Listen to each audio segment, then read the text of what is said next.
Shaun here. I hope you are having a fantastic day. Every once in a while, I like to head into the vault and pick out one of my favorite classic episodes of the Author Talks with Shaun Tabatt podcast. My selection for you today is a conversation that I had with Ben Witherington III. This took place back in 2014, and we talk about writing fiction. Ben and his wife are the author of the 7-volume Art West adventure series. It is a biblical archaeology adventure novel.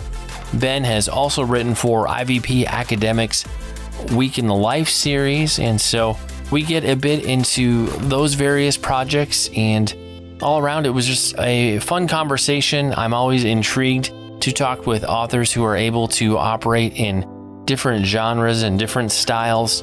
And hey, who wouldn't jump at the chance to sit down and talk about writing with Dr. Witherington? I hope you enjoy this conversation as much as I did. And if you're thinking about checking out either the Week in the Life series from IVP Academic or Ben's amazing Art West adventure series, I highly recommend both. They'll keep you busy for a while. Ben, it's great to have you on for this episode of the Author Talks with Shaun Tabatt podcast. Welcome. Well, it's good to be with you.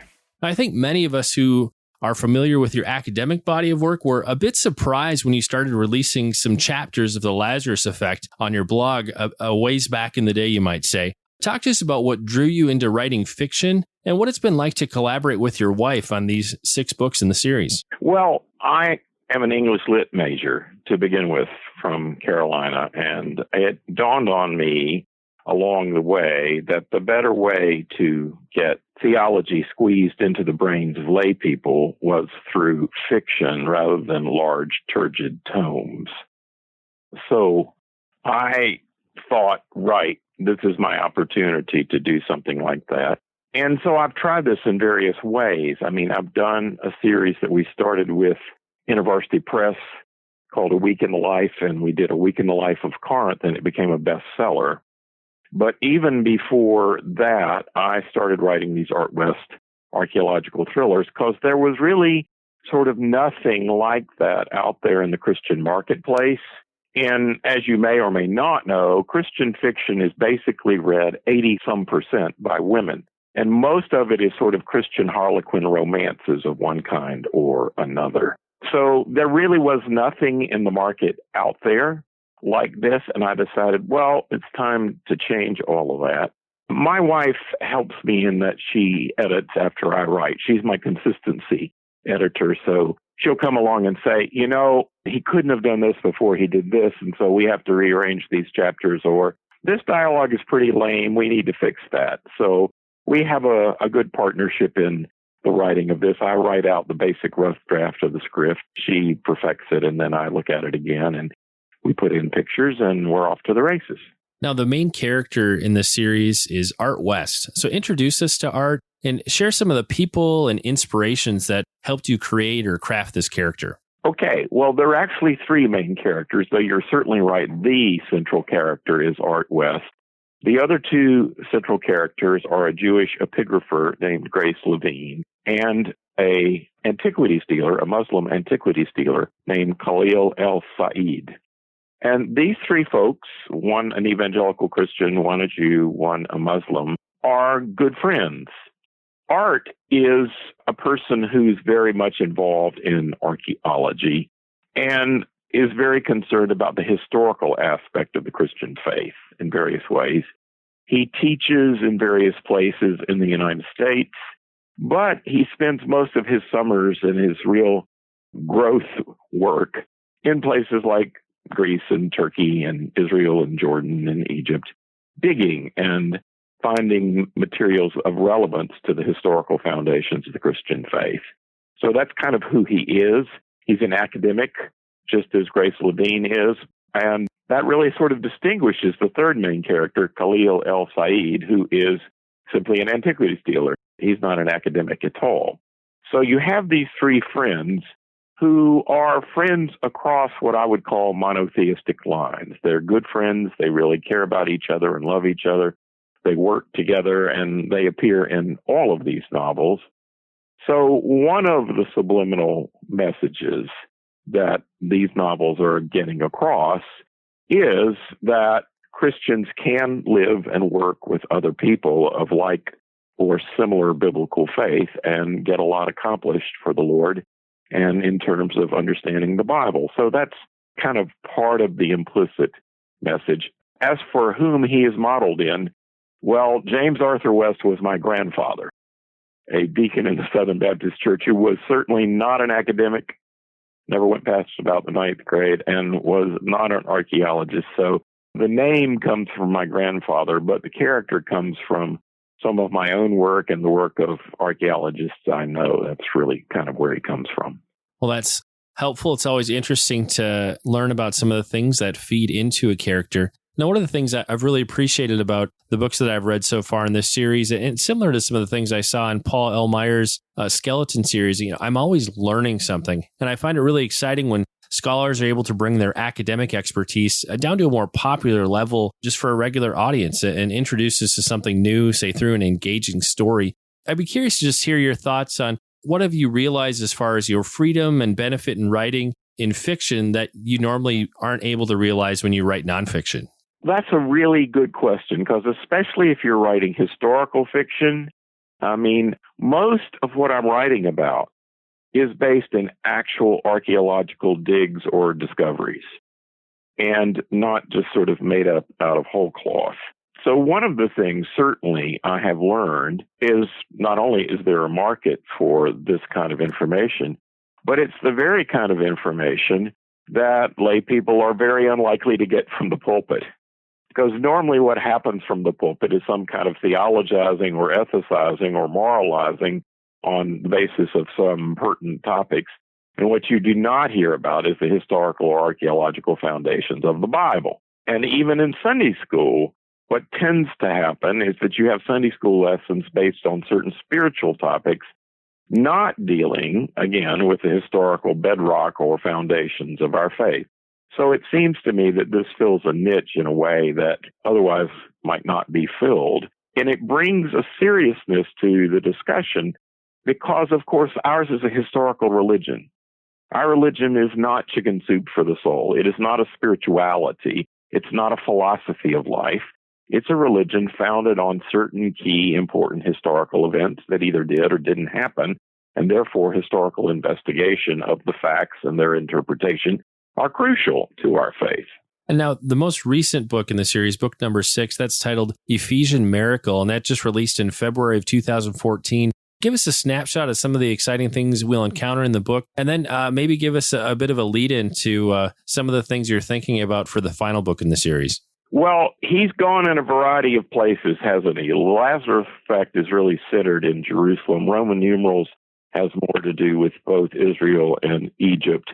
Papias and the Mysterious Menorah, it focuses on Hierapolis and the famous Bishop Papias and his writings about the early Gospels. And then you have Corinthian Leather, which is involving a dig in the ancient city of Corinth, and Roma Aeterna, which is focused on the discovery of Aquila and Priscilla and Andronicus and Junia's tombs under the back end of the Vatican. And then Ephesian Miracle, which is the 6th in the series. Well, what's happened by now is several novels at a time, we've developed this relationship between Art West and another archaeologist who is a Christian. Her name is Marissa. So what happens in Ephesian Miracle is, in fact, that you have a marriage, a wedding in the famous ancient Kora Church in Istanbul. Art and his family have gotten special permission to have a wedding in something that is now a museum, is not even a church, because Marissa is Turkish. And so they have the wedding in Istanbul, and all goes well. And then they go off on their honeymoon, and things begin to go wrong because there are these terrorists who would like nothing better than to get rid of Art or Marissa or both. And so what we have interwoven is those two plot lines, in addition to which we're exploring the whole notion that Mary, the mother of Jesus, was buried in Ephesus, which is a long-standing Christian tradition. So there's a lot of mayhem and all kinds of plots and subplots evolved along the way with this couple who's newlywed and still can't get away from difficulties and controversies, even when they're on honeymoon. And the Ephesian Miracle has to do with the healing of one of the main characters in the story itself. So that's kind of where Ephesian Miracle is going, and it involves the discussion and investigation of various very exciting archaeological sites as well, because two archaeological geeks, when they go on honeymoon, go and tour archaeological sites, of course. They don't go and lie on a beach. So that's what the book 6 is about, and it sort of fills in some of the gaps in Art's life in various ways. And then the 7th book is going to be called Return to Zion.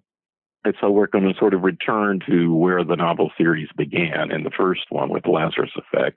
And there, we're going to have the final reunion between Art and Grace and Khalil in the context of a huge explosive event, namely the blowing up of the Dome of the Rock on top of the Temple Mount. So all kinds of chaos ensues from all of that. And so we're going to try to tie together the threads of all the stories and weave together a convincing story about things going on in Jerusalem and the mayhem that often happens there as we bring the novels to a close. Are you anticipating a release date maybe of 2015 for that one? Well, yes. I've got the rough draft roughed out. My wife is going to work on the editing this summer. And yeah, I expect it to be out in the spring of 2015. Another exciting development is that Brian Brown from the UK, who's involved in writing scripts for the BBC and various film companies in Hollywood, has liked this series enough that he's taken some of the manuscripts and taken them to Hollywood to see if any of the filmmakers might be interested in doing a sort of Christian Indiana Jones series now that we're getting an increasing number of faith-friendly films actually coming out of Hollywood. So we'll see. Maybe something good will come of that. I'm envisioning Matt McConaughey playing Art West in this series. Yeah, I think that'd be a good fit for that character.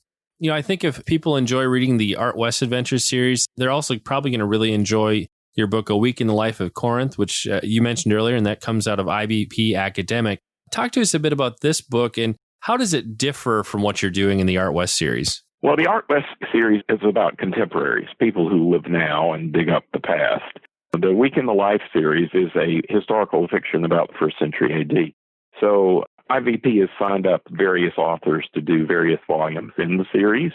I have written the draft of another one, A Week in the Life of Jerusalem, and I've set it in the week when the temple goes down for the count in AD 70. So that will provide enough drama all by itself. And so it'll be the story of some Christians escaping from Jerusalem as the temple is burned by the Romans and taken by the Romans. So that series is launched, and there are going to be multiple volumes in it. I'm just doing one more in that series, but it's become very popular already, and A Week in the Life of Corinth is being used as a textbook, as a sort of supplement for courses on the exegesis of 1 Corinthians or 2 Corinthians. So it's fun. What I'm learning is that in a increasingly postmodern and post-Christian setting, Christian themes are often best conveyed through non-traditional means, by which I mean through fiction. Well, and one of the things I found particularly helpful in that book is, on the one hand, there's the story, but you also have pictures, diagrams, and maps of different things to really help you grasp and get a lot of the context around what you're reading. Right. And in the Art West series, now that it's available, all 6 volumes are available on Kindle. All the pictures that were in color in the original manuscript are once again in color in the Kindle editions, and the Kindle editions, of course, are cheaper, to say the least. Ephesian Miracle is just now out on Kindle this week for less than $10, so you can't do better than that. That's pretty good. You know, what we're trying to do is expose a wider Christian audience to important theological, ethical, and historical topics in a way that teases their mind into an active thought, and I think all of these venues are good. There is one more project I should mention, which is the Gospel of Jesus, which just came out. I wrote this some time ago, but I've sort of held it back. What it is a historical recreation and reconstruction of the story of Jesus that would be behind all the 4 Gospels, which prompted and produced the 4 Gospels. So what I'm trying to do is present, in a sense, it'll appear to be a conflation of the 4 Gospels, but what it really is dealing with the story, the oral telling of the good news, behind the 4 gospel stories with some historical reconstruction to fill in the gaps. And that's just out, and it's just been launched. It's on Kindle as well as regularly available through seedbed.com, which is Asbury's new publishing company. And, I have real hopes for that one really doing something for the market. There have been fictional attempts at telling something about the life of Jesus, like Gerd Tyson's The Shadow of the Galilean, which was enormously popular. But this one is more than that and different from that in various ways. It's not just a fictional story. It's a historical reconstruction. So I'm actually avoiding calling that one fiction, because what it is a historical reconstruction of what Jesus' life would have been like when they first began to tell the story. Thanks for sharing about those. If the listeners are interested in checking out the books in the Art West series and some of the other books that have been mentioned, I'll be sure to include links in the show notes for this episode. Now, Ben, if the listeners are interested in learning more about you and your books, where's the best place for them to find you on the web? Well, to go to my website, www.benwitherington.com. That's the easiest place, and there's all kinds of stuff and free stuff there. And also my schedule page, so they'll know where I'm speaking when in various places in the world and around North America. Well, folks, thanks so much for listening in on our conversation today about the Art West Adventure Series. To connect with Dr. Witherington, as he said, be sure to visit his website at benwitherington.com. And to learn more about the books in the Art West Adventure Series, you can visit the publisher's website, which you can find at whipandstock.com. Well, John, one more thing just before we leave. There is a link to my blog. I write a blog for Patheos, the largest religious website in the world. And there is a link to my blog every day. There is a new blog post on my blog. On the front page of my website, there's a link to my Patheos blog, and people might enjoy checking out my blog from time to time as well. Ben, thanks so much again for sharing with us today. It's been a great pleasure speaking with you. All right. Good to talk to you too, Shaun. God bless.